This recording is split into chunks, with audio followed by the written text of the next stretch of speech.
कहाँ से आए हो? इसी प्रश्न का तो उत्तर ढूंढ रहा हूँ।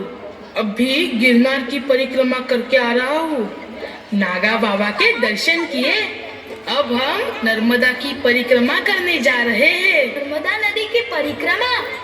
वो तो मेरे माता पिता ने भी की है। हाँ भाई, नर्मदा की परिक्रमा जीवन में एक बार तो करनी ही चाहिए। नर्मदा के हर एक कंकर में शंकर बसे हैं। पुराणों के अनुसार नर्मदा कुंवारी नदी है, इसलिए उसे पार नहीं किया जाता। उसकी परिक्रमा की जाती है, वो भी पैदल। उत्तर वाहिनी नदी है नर्मदा। 3400 किलोमीटर की परिक्रमा 3 साल 3 महीने 13 दिनों में पूरी की जाती है। और कहा जाता है परिक्रमा के दौरान एक बार नर्मदा यानी रेवा बालिका, वृद्धा या तो गौ माता के रूप में दर्शन देती है।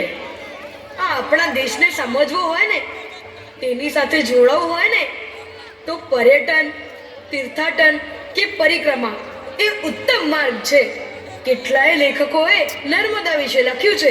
ધ્રુવ ભટ્ટ, સ્વામી આનંદ, સ્વામી સચ્ચિદાનંદ, શ્રી ઉમાશંકર જોશી અને અમૃતલાલ વેગડ. એમાંય અમૃતલાલ વેગડે તો 1500 કિલોમીટર પગે ચાલીને રેવાની પરિક્રમા કરી છે અને ઘણા બધા પુસ્તકો લખ્યા છે, જેના અનુવાદ મરાઠી, हिंदी, बंगाली અને અંગ્રેજીમાં થયા છે. चलिए चलिए फिर मिलेंगे माँ रेवा की गोद में। हर हर नर्मदे, હર હર નર્મદે, हर हर नर्मदे। હર હર નર્મદે.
ऋषि मुनियोना जेवा, तारा शोरमा छे सर ऋषि मुनियोना जेवा. દિવસે તું નર્મદા છે, રાત રે તું મારે વા. દિવસે તું નર્મદા છે, રાત